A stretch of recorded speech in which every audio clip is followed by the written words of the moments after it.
जय महाराष्ट्र. मी अनिकेत पेंडसे. पुढच्या 30 मिनिटात आपण घेणार आहोत 50 बातम्यांचा आढावा. सुरुवात करूयात महावेगवान घडामोडींना.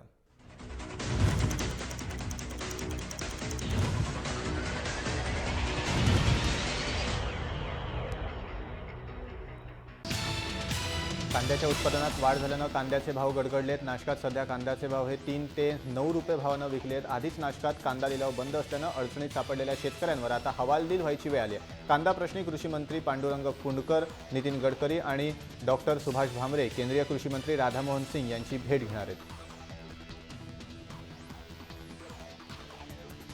देशातील आतापर्यंतचा सर्वात मोठा दरोडा चेन्नईत पडलाय. चालत्या ट्रेनमधनं सुमारे 5,78,00,000 रुपये दरोडेखोरांनी लंपास केलेत. चालत्या ट्रेनच्या छताला भगदाड पाडून दरोडा टाकल्याचं समोर आलंय. तमिळनाडूमधील सलेममध्ये ही दरोड्याची घटना घडली आहे. सलेम चेन्नई एक्सप्रेसमधून रिझर्व्ह बँक ऑफ इंडियाचे पैसे नेले जात होते. या ट्रेनमध्ये 228 बॉक्समधनं नोटा नेण्यात येत होत्या. यापैकी 2 बॉक्स दरोडेखोरांनी लंपास केल्याचं निदर्शनास आलंय.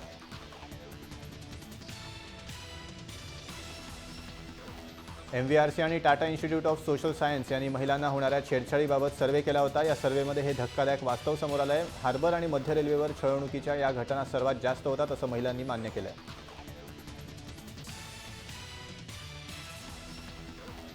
माजी महसूल मंत्री आणि भाजपचे ज्येष्ठ नेते एकनाथ खडसेंना भाजपला त्यांनी घरचा आहेर दिलाय. आपल्यापेक्षा काँग्रेस सरकार बरं अशा शब्दात खडसेंनी आपल्याच सरकारला घरचा आहेर दिलाय. या भावना जनतेच्या असून त्यात तथ्य असल्याची पुष्टीही खडसेंनी केली आहे. आपल्या मतदारसंघात कार्यकर्त्यांशी बोलत असताना खडसेंनी आपल्या सरकारला हा टोला हाणलाय.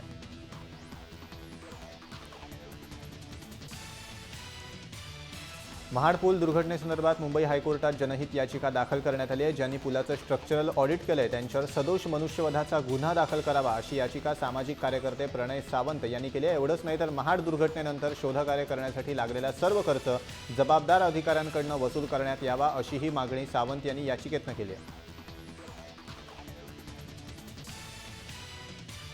महाड दुर्घटनेत एकूण 27 मृतदेह आतापर्यंत हाती आले. त्यापैकी 19 जणांची वारस कागदपत्र छाननी पूर्ण झाली आहे. त्यांच्या वारसांना देण्यात येणाऱ्या शासकीय मदतीचे प्रत्येकी 4 लाख रुपयांचे धनादेश संबंधित तालुक्याच्या तहसीलदार यांच्याकडे पाठवण्यात आलेत अशी माहिती महाड उपविभागीय अधिकारी श्रीमती सुषमा सातपुते यांनी दिली आहे.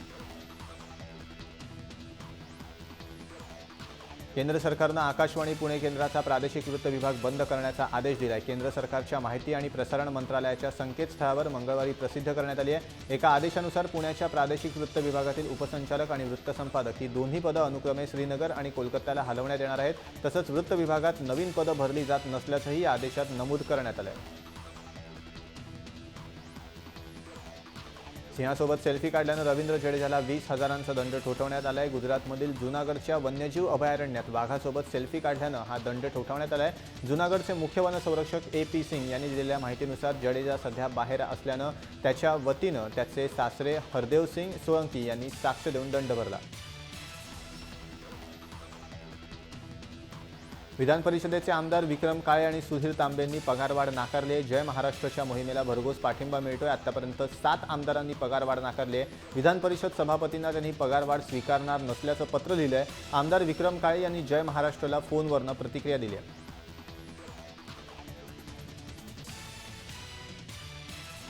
राज्य सरकारचा आमदारांचं वेतन आणि निवृत्ती वेतन वाढवण्याचा प्रस्ताव रद्द करण्यात यावा अशी मागणी करणारी याचिका मुंबई उच्च न्यायालयात दाखल करण्यात आली आहे. राज्य सरकारवर 3 लाख कोटी रुपयांहून अधिक रुपयांचं कर्ज असताना राज्य सरकारनं वेतनवाढीचा निर्णय घेऊन सरकारला कर्जाच्या दरीत लोटले. त्यामुळे हा निर्णय रद्द करण्यात यावा अशी मागणी याचिकेत करण्यात आली आहे.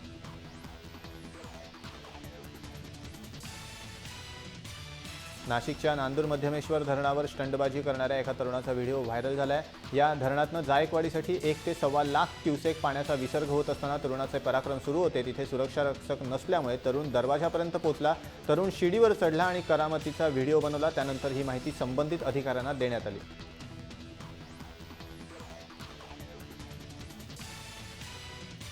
मुंबईला पाणीपुरवठा करणारं भातसा धरण यंदा लवकर भरल्यानं इथे पर्यटकांची गर्दी वाढतीये. काही अतिउत्साही पर्यटक भातसा धरणाच्या भिंतीवर चढून सेल्फी काढत असल्याचं उघड झालंय. तसे फोटो सोशल मीडियावर व्हायरल झाल्यानं धरणाच्या सुरक्षेचा प्रश्न निर्माण झालाय.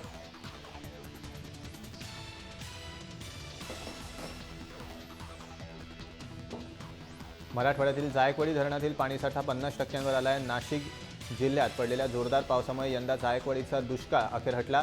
त्यामुळे जायकवाडीच्या पाण्यावर अवलंबून असलेल्या शहरांना आणि उद्योग व्यवसायांना दिलासा मिळाला आहे। शिवाय औरंगाबाद खंडपीठानं सोमवारी बियर आणि दारू कंपन्यांसह इतर उद्योगाची पाणी कपात मागे घेण्याचे आदेश दिले।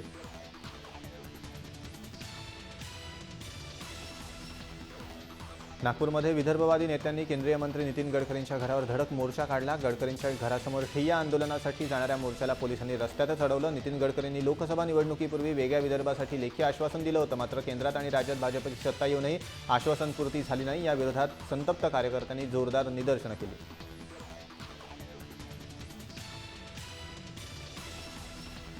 एमआयएमची नोंदणी रद्द करण्याचा आदेश निवडणूक आयोगानं मागे घेतला आहे। एमआयएमनं 1 लाख दंड आणि आवश्यक कागदपत्रांची पूर्तता केल्यानं नोंदणी रद्दचा आदेश निवडणूक आयोगानं मागे घेतला आहे। एप्रिलमध्ये निवडणूक आयोगानं एमआयएमची नोंदणी रद्द केली होती।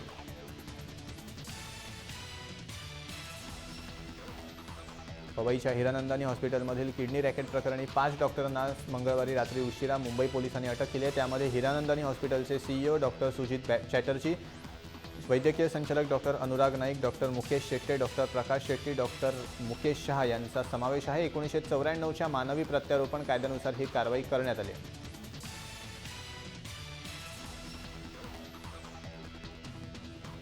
भिवंडीमध्ये शाळेतल्या मुलींची छेड काढणाऱ्या रोड रोमिओला मुलींनी अद्दल घडवली। शाळेतल्या मुलींनी या रोमिओला चांगला चोप दिलाय। भिवंडीच्या कमला हॉटेलच्या बाजूला ही शाळा आहे। याच शाळेतल्या मुलींचा साजिद अन्सारी नावाचा रोमिओ पाठलाग करायचा, तसंच छेड काढायचा। गेली 2 वर्ष हा प्रकार सुरू होता। मग मुलींनी आरडाओरडा केला तेव्हा जमलेल्या लोकांनीही साजिदला चोप दिला।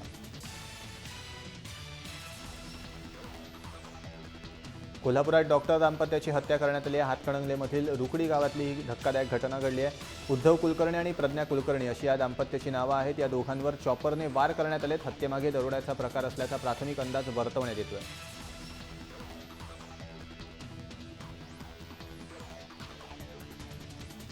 सांगली महापालिका क्षेत्रात भटक्या कुत्र्यांचा प्रश्न पुन्हा ऐरणीवर आला आहे। मिरजेत भटक्या कुत्र्याच्या हल्ल्यात एक 4 वर्षीय बालक गंभीर जखमी झाल्याची घटना घडली। यानंतर संतप्त नागरिकांनी भटक्या कुत्र्याला ठार मारत मेलेल्या कुत्र्याची मिरज पालिकेवर अंत्ययात्रा काढत पालिका कार्यालयाला टाळं ठोकलं। यावेळी भटक्या कुत्र्यांचा तातडीनं बंदोबस्त करण्याची मागणी करण्यात आली।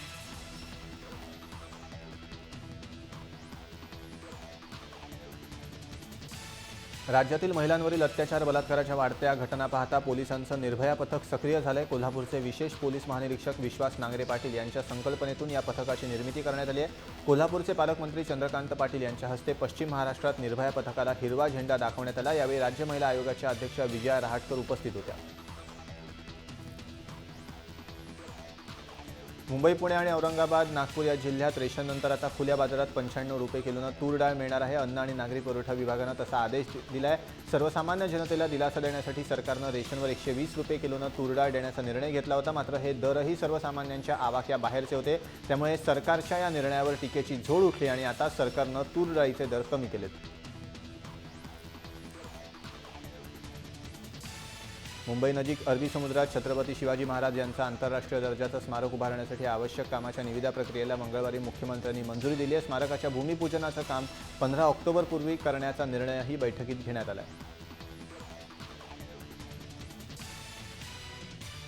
भायखळ्यातल्या राणीच्या बागेत पेंग्विनला रोज बांगडा, मुर्शी, मांदेलीची मेजवानी देण्यात येत आहे। दिवसभरात प्रत्येक पेंग्विनला 350 ते 400 ग्रॅमचे मासे खायला देत असल्याची माहिती उद्यानातील एका अधिकाऱ्यानं दिली आहे। मुंबई, ठाणे, पुणे महापालिकांसह राज्यातील सर्व महापालिका आणि नगरपालिकांच्या हद्दीत इमारतींचं बांधकाम परवाने लवकरच ऑनलाईन करण्यात येणार आहेत। महापालिकांच्या आयुक्तांना त्याचे अधिकार देण्यात आलेत। त्यामुळे मंत्रालयात आणि महापालिकांच्या मुख्यालयात खेटे घालण्याची गरजच भासणार नाही। हे परवाने देण्यासाठी नगरविकास खात्यांमार्फत तसं सॉफ्टवेअर बनवण्याचं काम सुरू झालंय। प्रत्येक आदिवासीला घर मिळालं पाहिजे यासाठी सरकारनं योजना आखली, असं प्रतिपादन मुख्यमंत्री देवेंद्र फडणवीस यांनी केलंय। त्यासाठी वेगळा विभागही निर्माण केलाय। 2019 पर्यंत प्रत्येक आदिवासीला घर मिळेल असं आश्वासनही मुख्यमंत्र्यांनी दिलंय।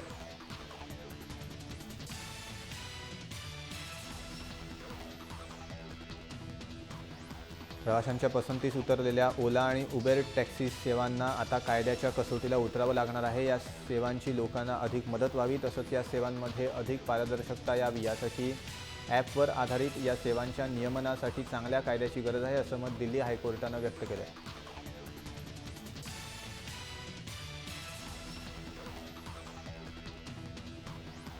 हेल्मेट न वापरणाऱ्या वाहन चालकांवर केवळ दंडात्मक कारवाई नव्हे तर त्यांचं आता 2 तासांचं समुपदेशनही करण्याचा निर्णय आरटीओनं घेतला आहे। त्यासाठी आरटीओ आणि वाहतूक पोलीस शाखेकडून विशेष उपाययोजना तयार करण्यात येते आहे। त्यामुळे वाहन चालकाला दंडाच्या पैशांबरोबरच वेळही खर्च करावा लागणार आहे।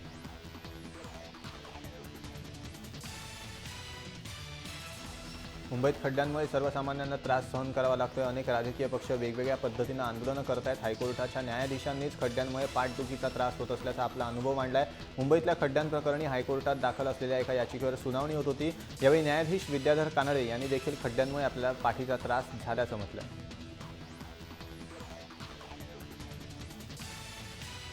खड्डे बुजवूनही पुन्हा उखडणाऱ्या रस्त्यांना ठीकठाक ठेवण्यासाठी महापालिकेनं आता आणखी एक नवीन तंत्रज्ञान आणलंय। नागपूरच्या कंपनीनं माघार घेतल्यानंतर ऑस्ट्रेलियातील मिडास टच या तंत्रज्ञान वापरणाऱ्या कंपनीसोबत इतर 2 कंपन्यांवर खड्डे बुजवण्याची जबाबदारी सोपवण्यात आली।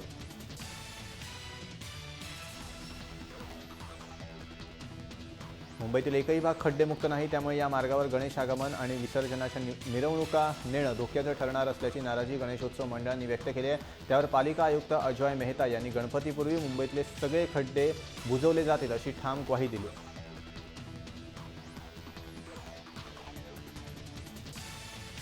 गणेशोत्सवासाठी कोकणात जाण्याकरता मुंबईतील चाकरमान्यांची लगबग सुरू झाली आहे। त्यामुळे प्रवाशांकरता एसटी महामंडळानं विशेष गाड्या सोडल्यात। मात्र विठ्ठलवाडी आगारात 5 दिवसात आरक्षण बंदच असल्यानं प्रवाशांमध्ये तीव्र नाराजी आहे। 13 बसचा कोटा शिल्लक असतानाही आरक्षण खिडकी बंद झाल्यानं कोकणवासियांची गैरसोय होते।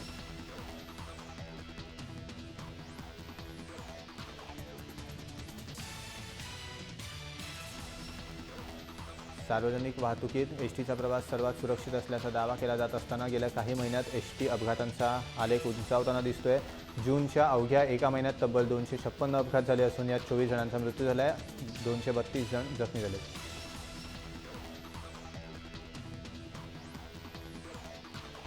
ठाणे वाशी पनवेल महामार्गावर सिडकोच्या वतीनं सुंदर अशी रेल्वे स्थानकं उभारण्यात आली आहेत। मात्र वाशी, जुईनगर, रबाले, सानपाडा या महत्त्वपूर्ण रेल्वे स्थानकात सर्वसामान्य प्रवाशांप्रमाणे अपंगांसाठी जिने नसल्यानं अपंगांना तारेवरची कसरत करावी लागते।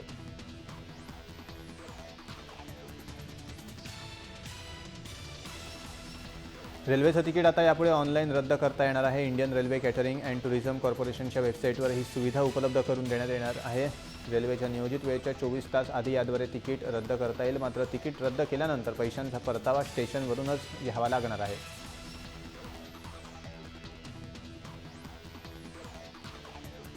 अपंग आणि वृद्ध व्यक्तींना रेल्वे स्टेशनवर ये-जा करणं सोयीचं जावं यासाठी ई-व्हीलचेअर सुविधा उपलब्ध करून दिली आहे। प्रवासाच्या सुरुवातीला किंवा प्रवासात असताना ही ई-व्हीलचेअर आरक्षित करण्याची सोय असणार असून त्यासाठी कोणत्याही प्रकारचं शुल्क आकारलं जाणार नाही।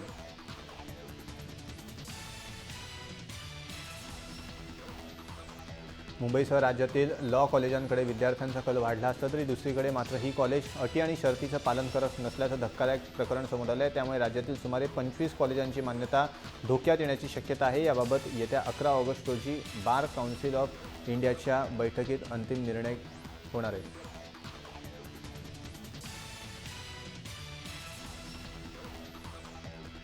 11वी प्रवेशासाठी राबवण्यात येणाऱ्या विशेष ऑनलाईन प्रवेश फेरीसाठी 2 दिवसात एकूण 67,504 विद्यार्थ्यांनी अर्ज केल्याची माहिती आहे। दूरचं महाविद्यालय मिळालेल्या विद्यार्थ्यांना ही अखेरची संधी असून 11 ऑगस्ट रोजी अर्ज केलेल्या विद्यार्थ्यांची यादी जाहीर होणार आहे।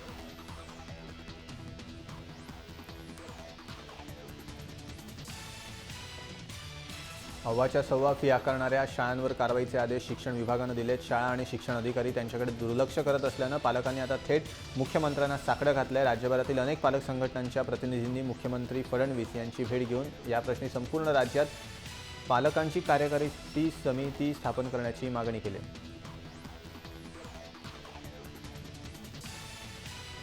विविध मागण्यांसाठी जिल्ह्यातील रेशन दुकानदारांचा गेल्या 8 दिवसांपासून सुरू असलेला संप मंगळवारी मागे घेण्यात आला। येत्या 2 दिवसात धान्याची उचल करून लाभार्थ्यांना सुरळीतपणे वाटप केलं जाणार आहे। रेशन दुकानदारांच्या मागण्यांबाबत सकारात्मक निर्णय घेण्याचं आश्वासन पालकमंत्री राम शिंदे यांनी दिल्यानंतर या संघटनेनं संप स्थगित करून रेशन दुकानं सुरू करण्याचे जाहीर केले।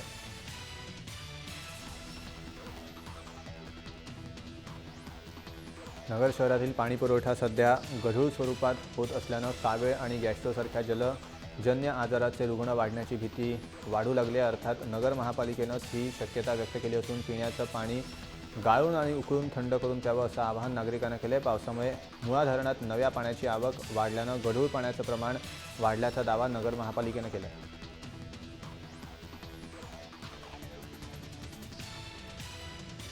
पुणे शहरातील प्रत्येक घराघरात जाऊन डेंग्यूच्या डासांचा नायनाट करण्याचा प्रकल्प पुणे महापालिकेनं हाती घेतला आहे। येत्या स्वातंत्र्य दिनापासून डेंग्यूमुक्त पुण्यासाठी हा प्रकल्प सुरू होणार आहे। त्याअंतर्गत शाळा, रुग्णालय, बांधकामांच्या जागा, सरकारी कार्यालयांमधील डास उत्पत्ती जागा रोज शोधून त्यांना दंड ठोठावण्यात येणार आहे।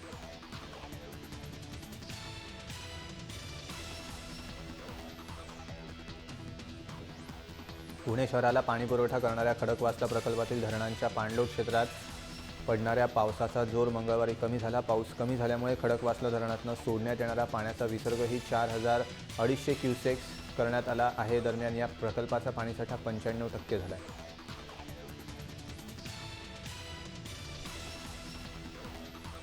ठाणे पूर्वमधील अनेक सोसायट्यांपर्यंत 4 वर्षांपूर्वी महानगर गॅसनं पाईप गॅससाठी लाईन टाकल्या असल्या तरी इथल्या घरांमध्ये हा गॅस पोहोचलेला नाही। रेल्वे प्रशासन आणि महानगर गॅस एकमेकांकडे बोट दाखवत असल्यानं ही रखडपट्टी सुरू असल्याची बाब नुकतीच माहिती अधिकारात मिळालेल्या उत्तरावरून निष्पन्न होते।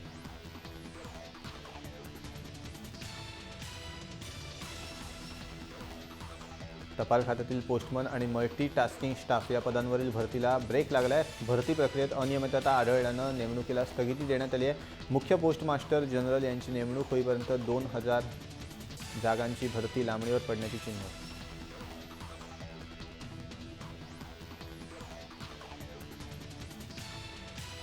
राज्यातील कारागृहांमध्ये शिक्षा भोगत असलेल्या कैद्यांना आता रोज उकडलेली अंडी खाता येणार आहेत। कैद्यांना त्यांच्या इच्छेनुसार रोज 2 अंडी स्वखर्चानं विकत घेऊन खाता येतील। कैद्यांचं आरोग्य सुदृढ राहावं यासाठी हा निर्णय घेण्यात आल्याचं तुरुंग प्रशासनाच्या वरिष्ठ अधिकाऱ्यांनी सांगितलं।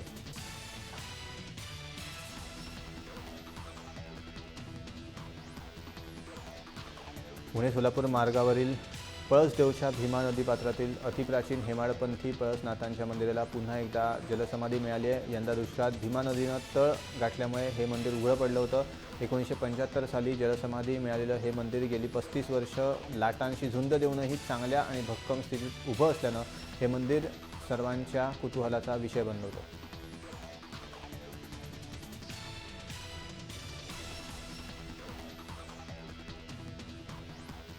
यंदा राखी बाजारात मिनिऑन्सचा मोठा प्रभाव दिसतोय। यामध्ये प्लॅस्टिक आणि रबरचा वापर मोठ्या प्रमाणात करण्यात आला आहे। या राख्यांची किंमत भुलेश्वरच्या बाजारात 40 रुपयांपासून सुरू आहे। कार्टूनसोबत मोबाईल, गिटार, गाड्यासुद्धा राख्यांवर दिव्यांची उघडझाप करताना दिसत आहेत।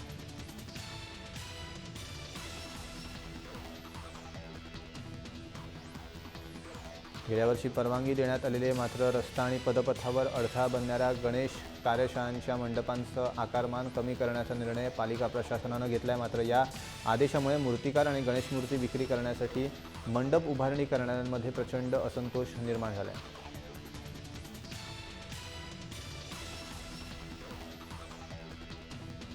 पंतप्रधान नरेंद्र मोदी यांनी काश्मीरातील तिढा संवादाच्या माध्यमातून सोडवण्याचं आवाहन केलं आहे। मध्य प्रदेशातील अलीराजपूर इथे ते बोलत होते। लोकशाहीत प्रश्न सोडवण्यासाठी संवादाचं माध्यम उपलब्ध आहे। काश्मीरमधील जनतेनं या ठिकाणची शांतता आणि सलोखा कायम ठेवून या जागेची स्वर्ग म्हणून असलेली ओळख कायम ठेवी असं मोदींनी यावेळी म्हटलं आहे।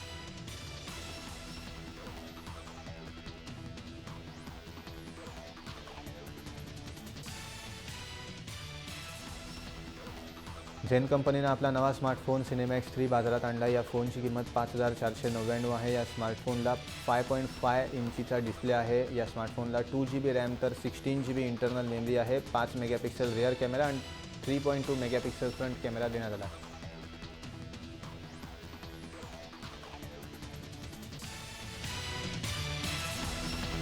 महाफास्टमध्ये वेळ झाली इथेच थांबण्याची। ताज्या अपडेट्ससाठी तुम्ही पाहत राहा जय महाराष्ट्र, थेट अचूक बिनधास्त।